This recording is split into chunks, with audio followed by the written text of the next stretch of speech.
नमस्कार, next eyes Hindi के HOD अंक में आपका स्वागत है। आइए चर्चा करते हैं आज की पहली न्यूज के ऊपर। इस न्यूज को द हिंदू ने कवर किया था और ये गवर्नेंस सेक्शन की न्यूज है जो जीएस पेपर 2 के अंतर्गत शामिल होगी। न्यूज ये है कि supreme court can not fire a nuclear missile at a democratic forces says vice president. उपराष्ट्रपति जगदीप धनखड़ ने राष्ट्रपति और राज्यपालों के लिए विधेयकों को मंजूरी देने के लिए जो समय सीमा निर्धारित करके अपनी संवैधानिक भूमिका से आगे बढ़ने के लिए सुप्रीम कोर्ट की कड़ी आलोचना की है। जैसा कि हम सब लोग जानते हैं, पिछले कुछ दिन पहले तमिलनाडु के राज्यपाल द्वारा रोके गए कई विधेयकों को सुप्रीम कोर्ट ने कहा कि राज्यपाल को एक टाइम लिमिट से अधिक बिल को नहीं रोक सकते हैं, उसके ऊपर डिसीजन सुनाया था। तो उसी से जुड़ी हुई पूरी न्यूज है। उन्होंने अनुच्छेद 142 के प्रयोग पर चिंता व्यक्त की और इसे न्यूक्लियर मिसाइल की संज्ञा दी और जो लोकतांत्रिक प्रक्रियाओं को बाधित कर सकता है। जैसा कि हम सब जानते हैं, अनुच्छेद 142 कोर्ट को किसी भी मामले में कंप्लीट जस्टिस यानी पूर्ण न्याय सुनिश्चित करने का अधिकार देता है, जिससे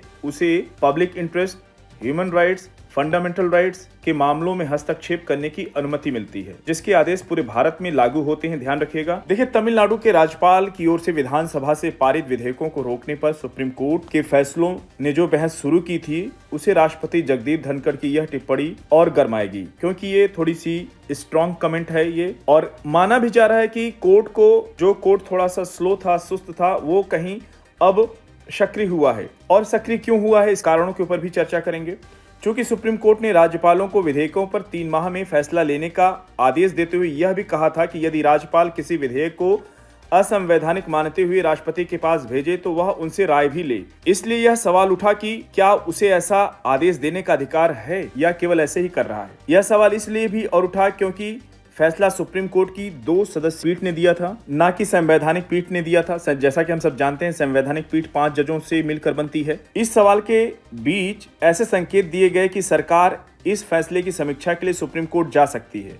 वह सुप्रीम कोर्ट जाए या नहीं, यह प्रश्न अपनी जगह खड़ा रहेगा। क्या सुप्रीम कोर्ट राज्यपालों को विधेयकों पर फैसला लेने के लिए समय सीमा में बांधते हुए राष्ट्रपति को भी आदेश दे सकता है? इस प्रश्न के बीच इसकी अनदेखी नहीं की जानी चाहिए। यह आदर्श स्थिति नहीं कि राज्यपाल विधेयकों पर कोई फैसला लिए बिना उन्हें लंबे समय तक दबाए रखे। यह सामान्य बात नहीं है कि तमिलनाडु के राज्यपाल करीब 1 दर्जन विधेयकों को रोके हुए थे। उनमें से कुछ वर्षों पहले पारित किए गए थे। ऐसा नहीं होना चाहिए था। राज्यपाल को गुण दोषों के आधार पर विधेयकों पर या तो स्वयं फैसला लेना चाहिए या फिर उन्हें राष्ट्रपति के पास भेजना चाहिए। विधेयक दबाकर बैठने का अर्थ है कि राज्य सरकार के शासन करने के अधिकार और जनता के हितों की अनदेखी करना। सुप्रीम कोर्ट के फैसले पर उपराष्ट्रपति की आपत्ति का अपना आधार हो सकता है, लेकिन यह भी तो ठीक नहीं कि राज्यपाल विधेयकों पर फैसला ही ना ले। महत्वपूर्ण और राज्यपाल सरीखे संवैधानिक पदों पर बैठे लोगों से यह अपेक्षित होता है कि वे समय सीमा पर फैसला लें। जब ऐसा नहीं होता तो तभी सुप्रीम कोर्ट को हस्तक्षेप करने का अवसर मिलता है, लेकिन यह भी नहीं होना चाहिए कि वह हस्तक्षेप के नाम पर अपने अधिकारों से बाहर जाता दिखे। अब देखिए, इस तरह के जब न्यूज चर्चा में होती है तो यूपीएससी न केवल प्रीलिम्स में क्वेश्चन पूछता है, मेंस में भी पूछता है, और इसकी चर्चा हम लोग आगे करेंगे जो 2014 में क्वेश्चन पूछा था। सुप्रीम कोर्ट ने राज्यपालों के साथ राष्ट्रपति को ही समय सीमा में नहीं बांधा है, बल्कि तमिलनाडु के उन विधेयकों को मंजूरी भी दे दी जिन्हें राज्यपाल ने रोक रखा था। ऐसा इसके पहले कभी नहीं हुआ। यह पहली बार नहीं जब अधिकारों को लेकर न्यायपालिका, कार्यपालिका और विधायिका में तकरार हुई हो। ऐसी तकरार तब तक होती रहेगी जब तक कि ये तीनों अपना काम समय पर और सही तरह से नहीं करेंगी। दुर्भाग्य से कई बार तीनों ही ऐसा नहीं करती और इसके दुष्परिणाम भुगतती है जनता। तो कुल मिला के ये इंपॉर्टेंट न्यूज है, इस पर नजर बना के रखिएगा। क्वेश्चन यूपीएससी पूछ सकता है। अब आइए चर्चा करते हैं जो 2014 में क्वेश्चन पूछा था यूपीएससी ने 2014 में ए सीरीज का क्वेश्चन नंबर 60 था। वो पूछा था कि निम्नलिखित में से कौन सी किसी राज्य के राज्यपाल को दी गई विवेकाधीन शक्तियां होती हैं। 4 स्टेटमेंट दिए गए हैं, उनमें से बताना है कौन सा सही है। पहला, भारत के राष्ट्रपति को राष्ट्रपति शासन अधिरोपित करने के लिए रिपोर्ट भेजना। पहला कथन, भारत के राष्ट्रपति को राष्ट्रपति शासन अधिरोपित करने के लिए रिपोर्ट भेजना। दूसरा कथन, मंत्रियों की नियुक्ति करना। तीसरा कथन, राज्य विधानमंडल द्वारा पारित कतिपय विधेयकों को भारत के राष्ट्रपति के विचार के लिए आरक्षित करना। चौथा कथन है कि राज्य सरकार के कार्य संचालन के लिए नियम बनाना यानी रूल बनाना। और नीचे दिए गए कोड का प्रयोग कर सही उत्तर आपको बताना है। ऑप्शन ए केवल 1 और 2, ऑप्शन बी केवल 1 और 3, ऑप्शन सी केवल 2, 3 और 4, ऑप्शन डी 1, 2, 3 और 4। कृपया इस प्रश्न का उत्तर आप लोग अधिक से अधिक संख्या में कमेंट बॉक्स में बताने का प्रयास कीजिएगा। अब आइए चर्चा करते हैं पिछले अंक में दिए गए प्रश्न के ऊपर, जो 2017 में इन्वायरमेंट सेक्शन से क्वेश्चन पूछा गया था। यदि आप घड़ियाल को उनके प्राकृतिक आवास में देखना चाहते हैं तो निम्नलिखित में से किस स्थान पर जाना सबसे सही होगा? इसका उत्तर आपको बताना था। देखिए, चारों ऑप्शन में अगर बात करें, घड़ियाल की यहाँ पे बात हो रही है, तो घड़ियाल एक प्रकार का एशियाई मगरमच्छ है जो अपने लंबे पतले थुथुनों द्वारा पहचाने जाते हैं। और घड़ियाल साफ यानी फ्रेश वाटर में पाए जाने वाला जानवर होता है, यानी अलवणीय जल में रहने वाला होता है ये। और ये चंबल नदी, दुर्लभ मगरमच्छ प्रजाति घड़ियाल और राष्ट्रीय जलीय जीव गंगा डॉल्फिन का ये शेल्टर स्थल भी है चंबल नदी। राष्ट्रीय चंबल घड़ियाल अभ्यारण्य जो कि राजस्थान में स्थित है।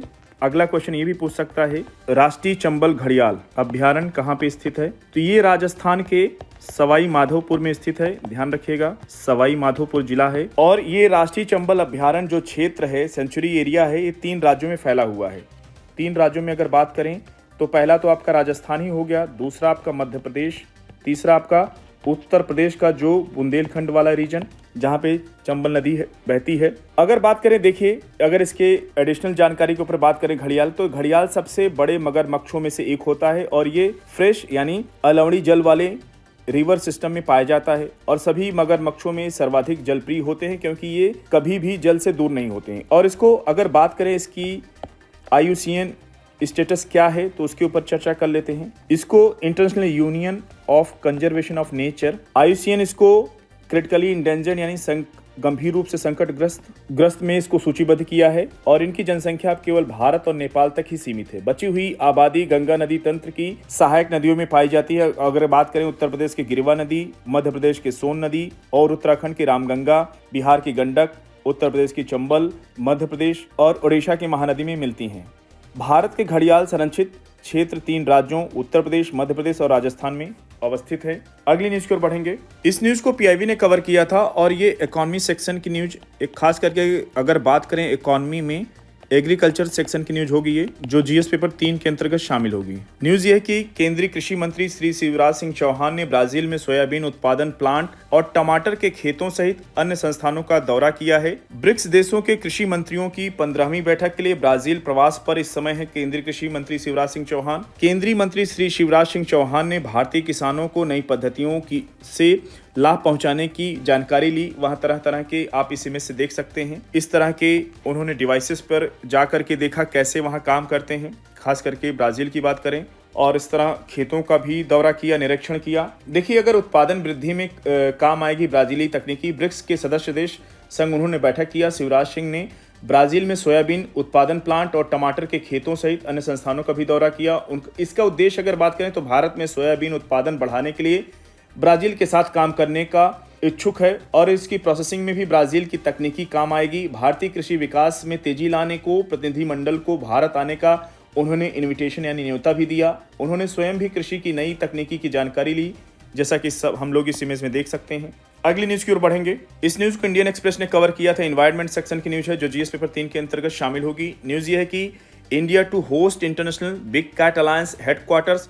Bharat big cat alliance headquarter बनाने की दिशा में बहुत तेजी से प्रगति किया है। भारत ने अंतर्राष्ट्रीय बिग कैट अलायंस यानी IBCA के मुख्यालय की मेजबानी औपचारिक रूप से कर ली है, जिसे प्रधानमंत्री मोदी ने अप्रैल 2023 में वैश्विक स्तर पर इसको 7 बड़ी बिल्लियों की प्रजातियों के संरक्षण के लिए लॉन्च किया था।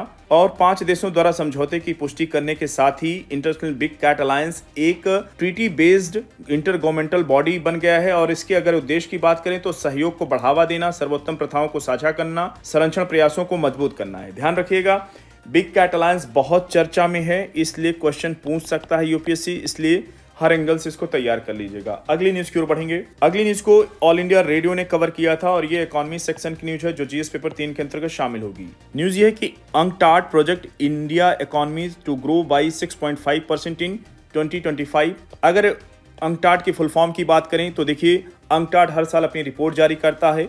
United nation conference on trade and development इसका फुल फॉर्म होता है। अंकटाड की report trade and development Forsyte 2025 के नाम से जारी हुई है। उसमें अनुमान लगाया गया है कि वैश्विक मंदी के रुझान के बीच उच्च सरकारी खर्च और मौद्रिक प्रोत्साहन के कारण भारत में पैच भारत 2025 में 6.5% की वृद्धि यानी ग्रोथ के साथ सबसे तेजी से बढ़ने वाली प्रमुख अर्थव्यवस्था बना रहेगा।